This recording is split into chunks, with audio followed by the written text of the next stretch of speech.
부활의 주님께서 복길교회 교우님들을 생명의 길로 이끄시고 부활의 소망으로 인도하시기를 기원합니다. 지난주는 부활주일이었습니다.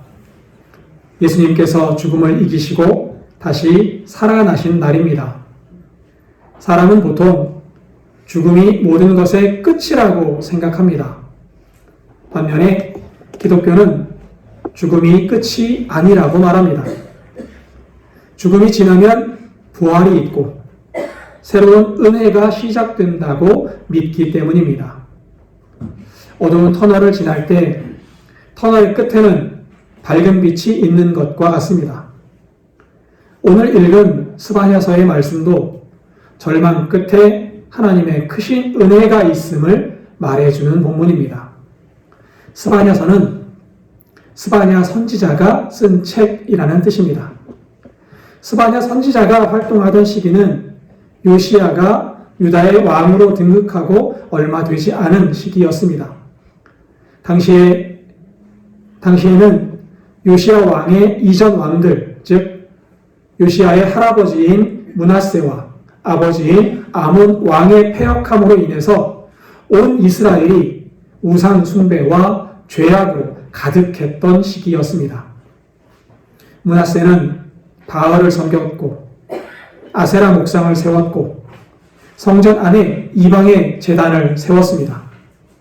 아들을 불에 태움으로써 이방의 신 암몬에게 제사를 드리기까지 했던 왕입니다. 그리고 아몬 왕 역시 아버지 므낫세의 죄악을 그대로 따랐다라고 성경은 기록합니다.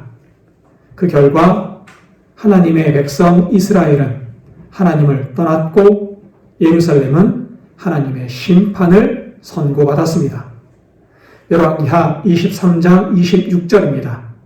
그러나 여호와께서 유다를 향하여 내리신 그 크게 타오르는 진노를 돌이키지 아니하셨으니 이는 므낫세가 여호와를 경노하게 한 그 모든 경노 때문이라. 죄로 말미암아 이스라엘은 나라가 무너지고 백성은 포로로 타국에 끌려가게 될 겁니다. 완전한 파괴만이 이스라엘을 덮을 겁니다. 모든 것이 끝나고 절망만 가득하게 될 겁니다. 하나님은 절망 속에 좌절에 있을 하나님의 백성에게 이렇게 말씀하고 계신 겁니다. 이렇게 끝나지 않는다. 아직 끝이 아니다. 하나님의 역사는 절망에서 끝나지 않는다고 하나님께서 말씀하십니다.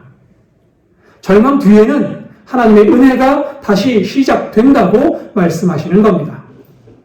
마치 예수 그리스도께서 죽음을 지나 부활의 소망으로 우리에게 나오신 것 같이 말입니다.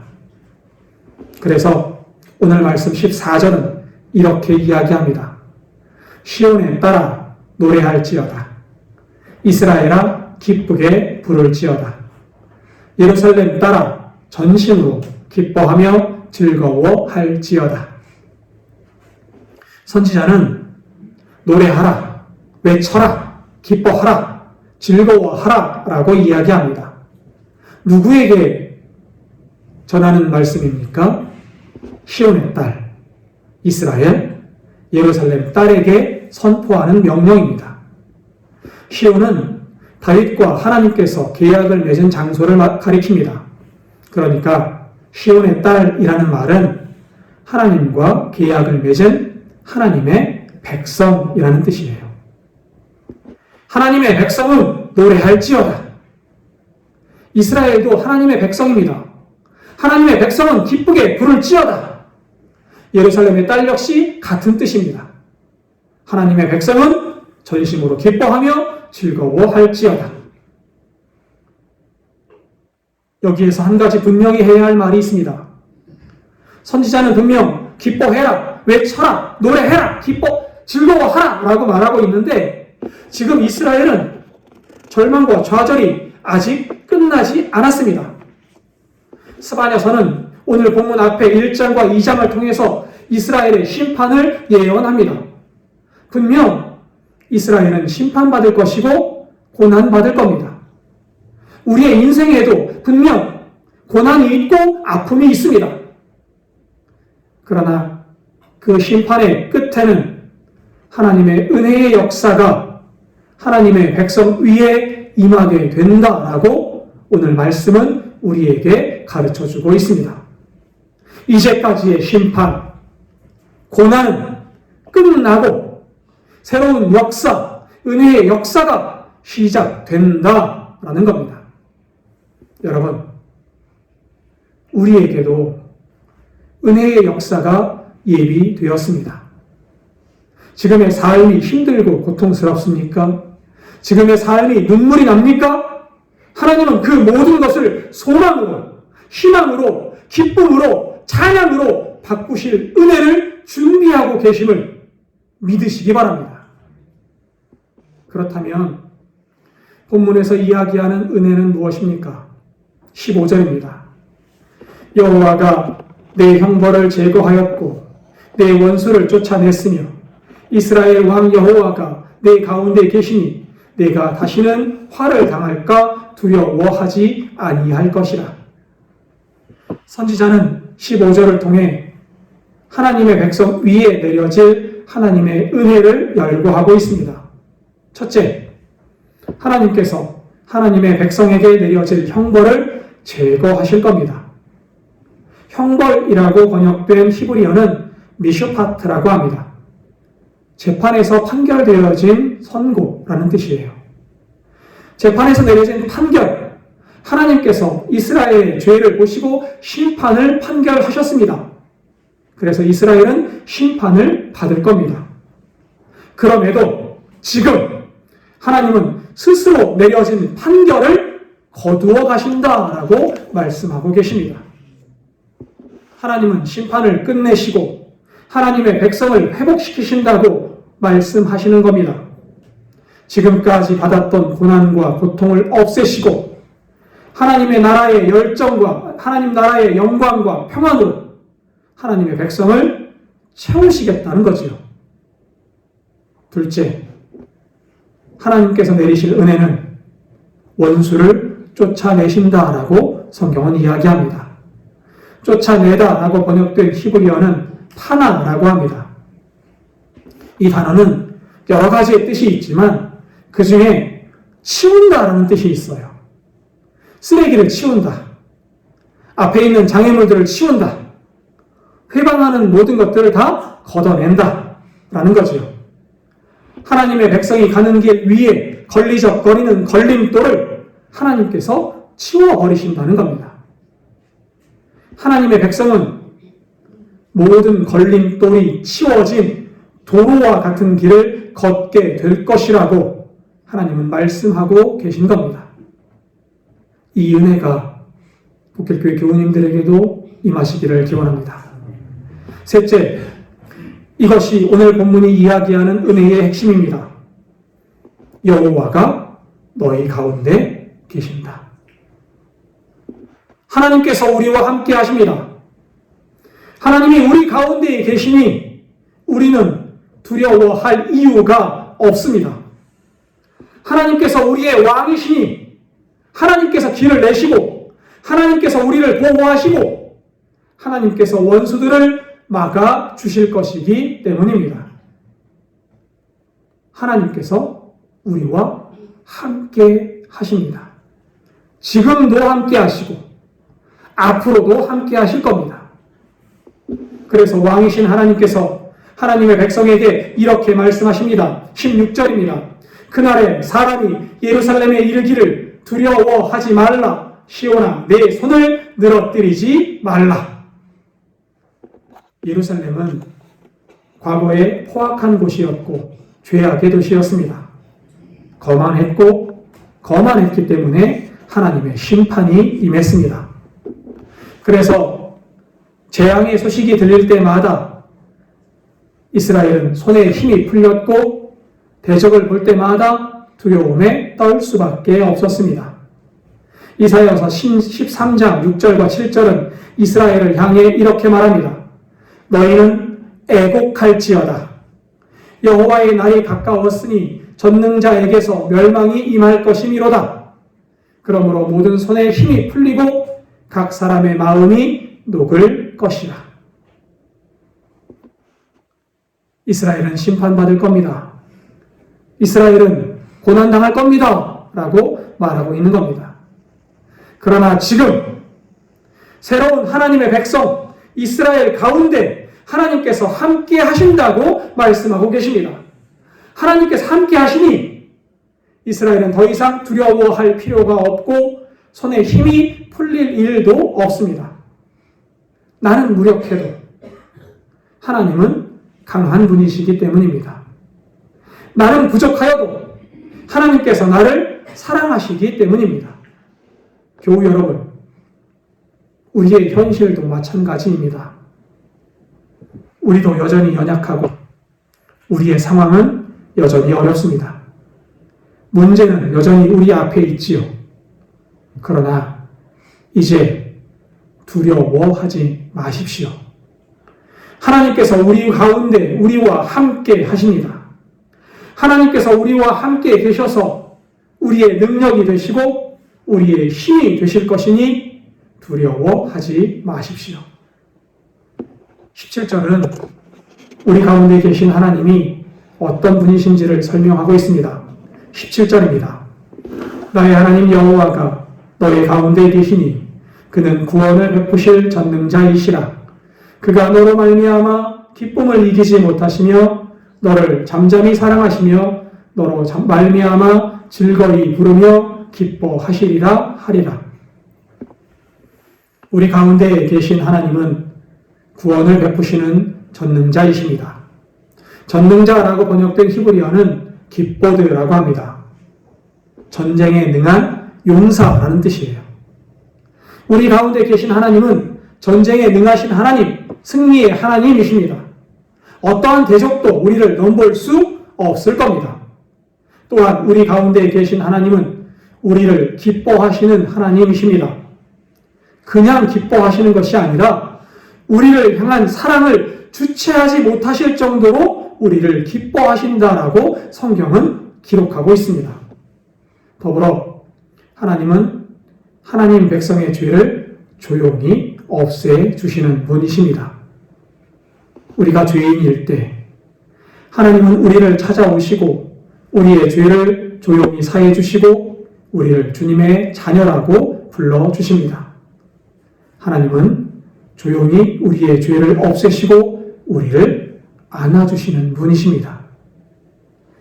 이스라엘은 당시에 중동 변방의 아주 작은 공동체였습니다. 주변의 제국들이 힘을 자랑하고 있을 때 이스라엘은 나라를 잃고 포로로 끌려가서 멸시와 천대를 받으며 살게 될 작은 공동체입니다. 이렇게 작고 힘이 없는 유대의 공동체를 향해서 하나님은 말씀하시는 겁니다. 내가 너를 너무 사랑해서 감정을 주체할 수 없다 라고 말입니다. 하나님께서 여러분들을 보시며 똑같이 말씀하십니다. 내가 너를 너무 사랑해서 감정을 주체할 수 없다. 내가 너를 보기만 해도 기쁘고 즐겁다 라고 말입니다. 저는 이 대목이 참 좋습니다. 신학대학원 입학시험을 칠 때 그 1년간의 시간이 너무 길었습니다. 제가 나이가 들어서 나이가 좀 많은 상태에서 시험을 준비를 했거든요. 그래서 1년 동안 시험을 준비하는데 이 시험에 떨어지면 1년이 헛수고 하는 시간이 되는 거예요. 낭비하는 시간이 되는 것이라 너무 불안했습니다. 그리고 그 1년을 허비하면 내가 쓸모없는 사람이 되는 것 같아서 너무 힘들었습니다. 그런 저에게 스바냐서 3장 17절을 통해 하나님은 이렇게 말씀해 주셨습니다. 나는 너를 보는 것만으로 기쁘다. 여러분도 자신에 대해서 실망할 때가 있을 겁니다. 나는 부족하고 나는 실패했고 나는 여전히 연약하다고 느껴지는 겁니다. 그럴 때 하나님은 이렇게 말씀하십니다. 나는 너를 보는 것만으로 기쁘다. 이스라엘을 기뻐하시는 하나님께서 여러분을 보시면서 기뻐하고 계심을 믿으시기 바랍니다. 여러분을 보시면서 보는 것만으로 기뻐하시고 너무 사랑하셔서 감정을 주체하지 못하시는 그 하나님의 사랑을 바로 깨달으시기를 바랍니다. 14절부터 17절까지가 선지자가 이스라엘에게 전하는 내용이라면 18절부터 20절까지는 하나님께서 이스라엘에게 주시는 말씀입니다. 먼저 18절을 읽겠습니다. 내가 절기로 말미암아 근심하는 자들을 모으리니 그들은 네게 속한 자라. 그들에게 지워진 짐이 치욕이 되었느니라. 이스라엘은 죄로 인하여 심판받을 겁니다. 나라는 망할 것이고 타국의 포로로 끌려가게 될 겁니다. 그럼에도 그 속에는 하나님의 절기를 지킬 수 없어서 안타까워하는 사람들이 있습니다. 하나님을 섬겨야 하고 예배를 드려야 하는데 그렇지 못해 근심하는 사람들이 그 속에 남아있는 겁니다. 하나님은 이들을 향해 말씀하십니다. 내가 너희를 모을 것이다 라고 말합니다. 이게 무슨 뜻이지요? 내가 너희를 모아 위로할 것이다 라는 거예요. 하나님은 하나님의 백성이 어떤 짐을 지고 있는지를 아시는 분이십니다. 하나님은 내가 지금 어떤 고난을 겪고 있는지를 아시는 분이십니다. 하나님은 지금 내가 어떤 근심을 하고 있는지를 아시는 분이십니다. 그래서 그 근심을 통해 그 근심을 보신 하나님께서 우리에게 말씀하고 계십니다. 너의 짐이 크다. 무거운 짐을 지고 오느라 고생했다. 내가 너의 짐을 다 가져갈 것이다. 라고 말입니다. 그리고 이렇게 말씀하십니다. 내가 너를 불렀고 너와 같은 자들을 모을 것이다. 그리고 그때 나의 역사가 일어날 것이다. 라고 말씀하십니다. 19절입니다. 그때에 내가 너를 괴롭게 하는 자를 다 벌하고 저는 자를 구원하며 쫓겨난 자를 모으며 온 세상에서 수욕받는 자에게 칭찬과 명성을 얻게 하리라. 하나님의 백성을 괴롭게 하는 자들은 다 벌을 받을 겁니다. 다리가 불편한 사람도 구원을 얻을 겁니다. 소외되고 힘이 없는 사람도 하나님은 외면치 않으실 겁니다.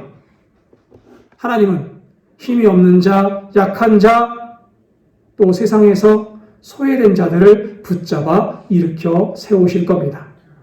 하나님의 백성으로, 하나님 나라로 그들을 들어 올려 주실 줄 믿습니다.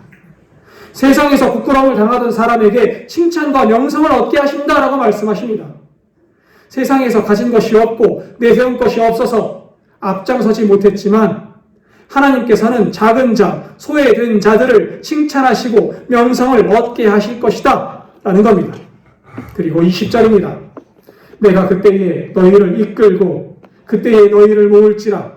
내가 너희 목전에서 너희의 사로잡힘을 돌이킬 때에 너희에게 천하 만민 가운데에서 명성과 칭찬을 얻게 하리라.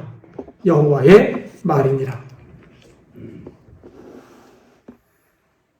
하나님께서 우리가 가는 길을 인도하실 겁니다.